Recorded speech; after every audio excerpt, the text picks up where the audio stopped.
Hi, എവർക്കും spoken English ക്ലാസ്സിലേക്ക് സ്വാഗതം. ഈ ക്ലാസ്സുകളിൽ ഇംഗ്ലീഷ് ഭാഷയിലെ പാസീവ് എന്ന് വിളിക്കുന്ന വാചകങ്ങളാണ് നാം കണ്ടുകൊണ്ടിരിക്കുന്നത്. പാസീവ് വാചകം എന്താണെന്ന് ആദ്യം മനസ്സിലാക്കണം. എല്ലാ ഭാഷകളിലും പാസീവ് വാചകങ്ങളുണ്ട്. മലയാളത്തിലുള്ളത് ഉദാഹരണമായിട്ട് അവനെ സഹായിച്ചു, എന്നെ സഹായിച്ചു, അവരെ സഹായിച്ചു, അവനെ സഹായിക്കണം, എന്നെ സഹായിക്കണം, അവളെ സഹായിക്കണം. ഇങ്ങനെ പറയുന്ന വാചകങ്ങളാണ് പാസീവ് വാചകങ്ങൾ. മലയാളത്തിലെ ഒരു പ്രത്യേകത, ചില ക്രിയകള്, ചില വെർബ്സ് രണ്ട് രീതിയിൽ പാസീവായിട്ട് പറയാറുണ്ട്. ഉദാഹരണമായി രാജുവിനെ ശിക്ഷിച്ചു, അല്ലെങ്കിൽ രാജു ശിക്ഷിക്കപ്പെട്ടു. രാജുവിനെ ശിക്ഷിച്ചു, രാജു ശിക്ഷിക്കപ്പെട്ടു, രണ്ടും ഒരർത്ഥമാണ്. എന്നാൽ ഇങ്ങനെയുള്ള വാചകങ്ങൾ, രാജു ശിക്ഷിക്കപ്പെട്ടു, ഇതുപോലുള്ള വാചകങ്ങൾ മലയാളത്തിൽ കുറവാണ്. കൂടുതലും നമ്മൾ ഉപയോഗിക്കുക രാജുവിനെ ശിക്ഷിച്ചു, രാജുവിനെ സഹായിച്ചു, രാജുവിനെ പഠിപ്പിച്ചു, ആ രീതിയിലാണ് പറയുക. അവയെല്ലാം പാസീവാണ്. ചിലപ്പോഴെങ്കിലും സ്റ്റുഡൻസ് രാജു ശിക്ഷിക്കപ്പെട്ടു, രാജു രക്ഷിക്കപ്പെട്ടു ഇങ്ങനെ പറയുന്നത് മാത്രമാണ് പാസീവ് എന്ന് കരുതുന്നത് കണ്ടിട്ടുണ്ട്. അത് പാസീവാ. എന്നാൽ നമ്മൾ കൂടുതലും മലയാളത്തിൽ പറയുന്നത് രാജുവിനെ രക്ഷിച്ചു, രാജുവിനെ ശിക്ഷിച്ചു, രാജുവിനെ കൊണ്ടുവന്നു, ആ രീതിയിലാണ്. അവയെല്ലാം പാസീവാ. അതുപോലെ എല്ലാ വെർബ്സും, എല്ലാ ക്രിയകളും പാസീവായിട്ട് പറയാൻ പറ്റില്ല. അവൻ ഉറങ്ങി, അവനെ ഉറങ്ങി എന്ന് പറയില്ല. അവൻ കണ്ടു, അവനെ കണ്ടു എന്ന് പറയാം. പക്ഷെ അവൻ ഉറങ്ങി, അവനെ ഉറങ്ങി എന്ന് പറയില്ല. എല്ലാ വെർബ്സിനും പാസീവ് ഇല്ല. ഇംഗ്ലീഷിലും അതുപോലെ തന്നെയാണ്, എല്ലാ വെർബ്സിനും പാസീവ് ഇല്ല. ഇത്രയും കാര്യങ്ങൾ നമ്മൾ മനസ്സിലാക്കണം. നമ്മളിപ്പോൾ കണ്ടുകൊണ്ടിരിക്കുന്നത് സിമ്പിൾ പ്രസന്റ് ടെൻസിന്റെ പേരൊന്നും പഠിക്കേണ്ട, അതിന്റെ പാസീവ് രൂപമാണ്. ടി എന്നുള്ളത് പാസീവ്.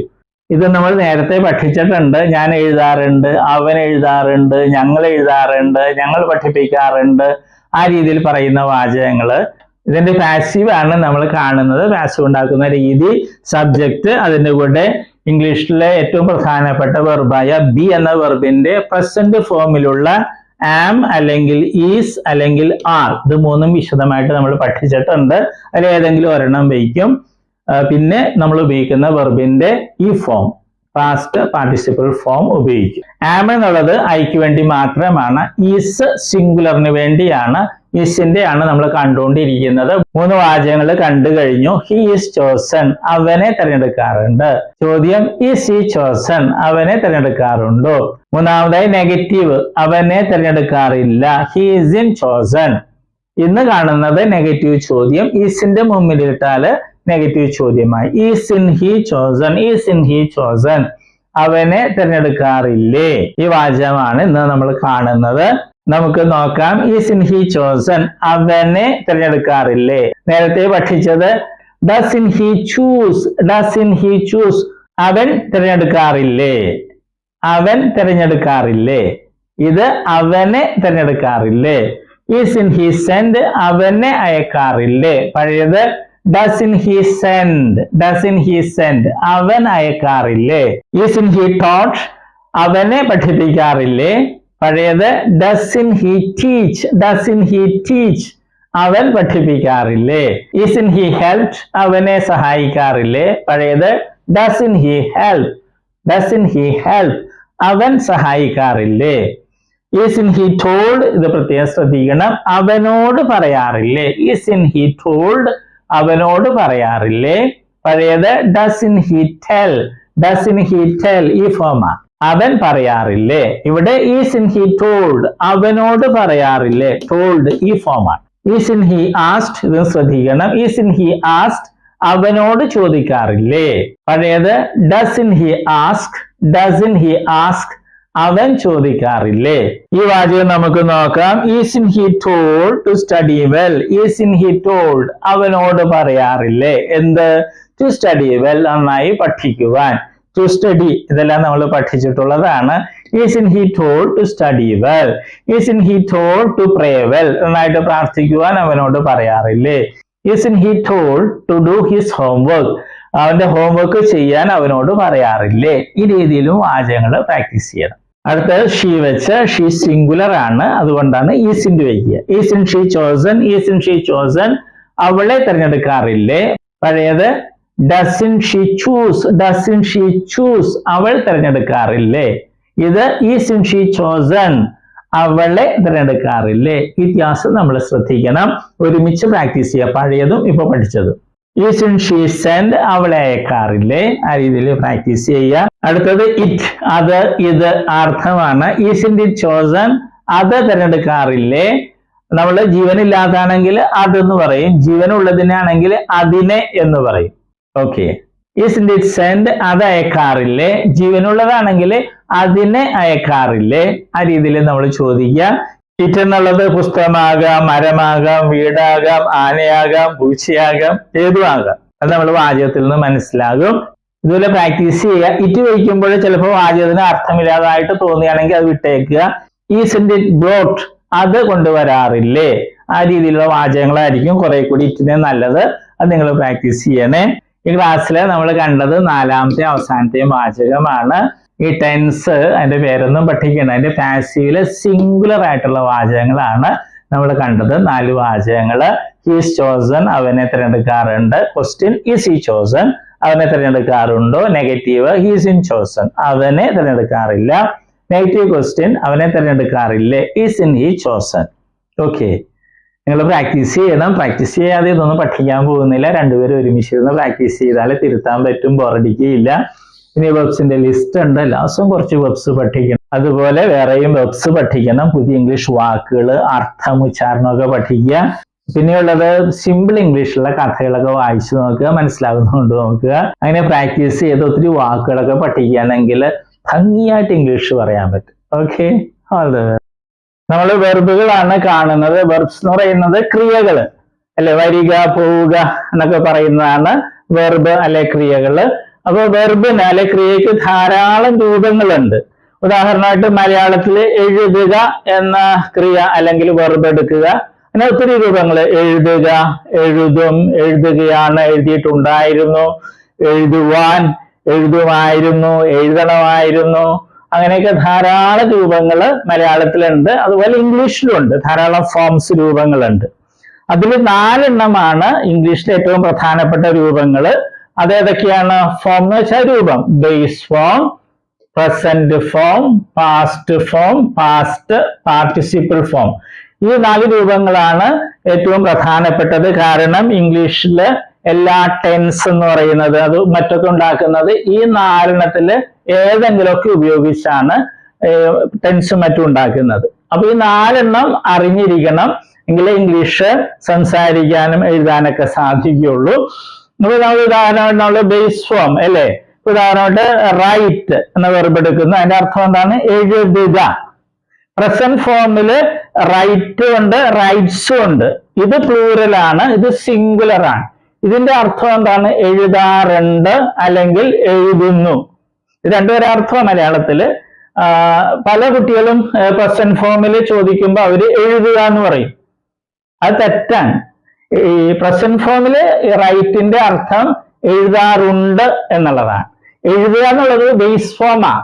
ഇത് ഒത്തിരി പേര് തെറ്റായിട്ട് സ്കൂളിൽ പഠിച്ചിട്ടുണ്ട്. പാസ്റ്റ് ഫോമില് അതിന്റെ അർത്ഥം എന്താണ്? വാക്ക് എന്താണ്? റോട്ട്. അതിന്റെ അർത്ഥം എഴുതി എന്നുള്ളതാണ്. പിന്നെ പാസ്റ്റ് പാർട്ടിസിപ്പിൾ ഫോം ഉണ്ട്, അതിന്റെ റൈറ്റിൻ്റെത് റിട്ടൺ എന്നുള്ളതാണ് ആ ഫോം. അതിന് പല അർത്ഥങ്ങളുണ്ട്, മാറി മാറി വരും. പിന്നെ ഒരു കാര്യം നമ്മൾ അറിഞ്ഞിരിക്കുക, ഈ ബേസ് ഫോമും പ്രസന്റ് ഫോം പ്ലൂറലും, ബേസ് ഫോമും പ്രസന്റ് ഫോം പ്ലൂറലും ഇംഗ്ലീഷ് ഭാഷയിലെ വെർബുകൾക്ക് ഒരെണ്ണത്തിനൊഴികെ, ബി എന്ന വെർബിനൊഴികെ ബാക്കി എല്ലാ വെർബുകൾക്കും ഒരേപോലെയാണ്.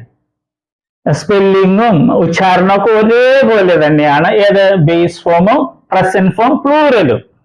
അർത്ഥം വ്യത്യാസമുണ്ട്. ബേസ് ഫോമിൽ എഴുതുക എന്നുള്ളതാണ് റൈറ്റ് എന്ന് പറയുമ്പോൾ, പ്രസന്റ് ഫോമിൽ റൈറ്റ് എന്ന് പറയുമ്പോൾ എഴുതാറുണ്ട് എന്നുള്ളതാണ്.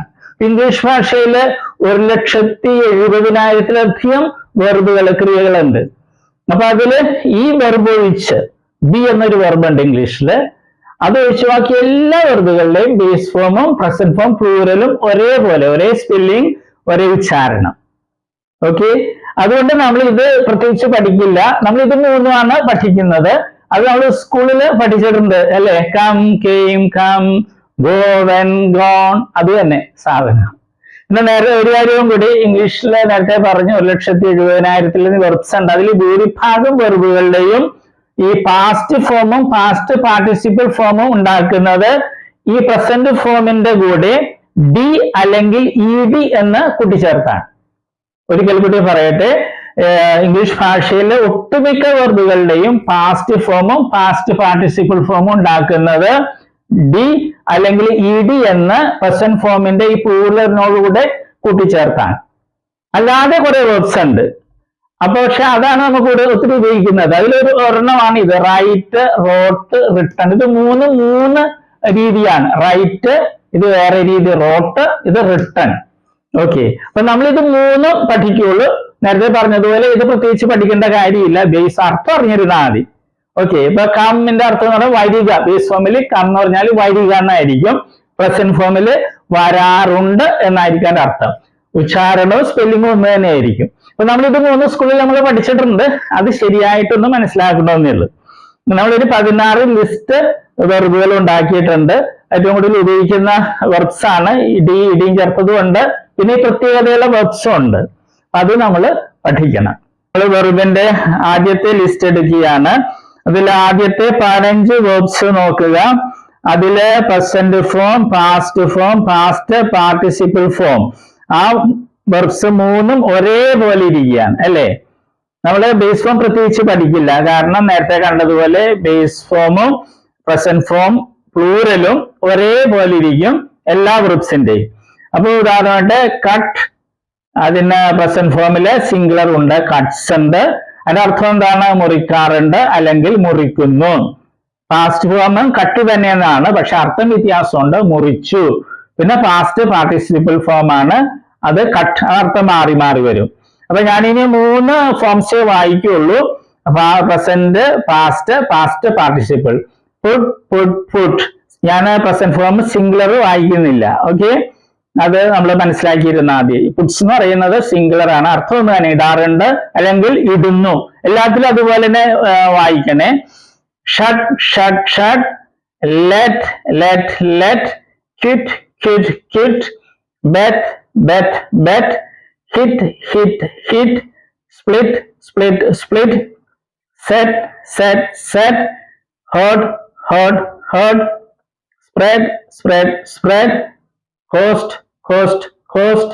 telecast, telecast, telecast. broadcast, broadcast, broadcast. burst, burst, burst. ഇതിന്റെ പ്രത്യേകതകൾ എന്താണ്? ഈ 15 വെബ്സിന്റെയും present form, past form, past participle form ഒരേപോലെ ഇരിക്കുന്നു, ഒരേ സ്പെല്ലിംഗ്, ഒരേ ഉച്ചാരണം, പക്ഷെ അർത്ഥം വ്യത്യാസം ഉണ്ടെന്ന് മറക്കരുത്. ഇനി അടുത്തുള്ള വെബ്സ് ഒക്കെ ഡിയോ ഇഡിയോ കൂട്ടിച്ചേർത്താണ് പാസ്റ്റ് ഫോമും പാസ്റ്റ് പാർട്ടിസിപ്പിൾ ഫോമും ഉണ്ടാക്കുന്നത്. Call, called, called. Play, played, played. Walk, walked, walked. Pray, prayed, prayed. Clean, cleaned, cleaned. jump, jumped, jumped. close, closed, closed. open, opened, opened. study, studied, studied. lie, lied, lied. help, helped, helped. respect, respected, respected. accept, accepted, accepted. ask, asked, asked.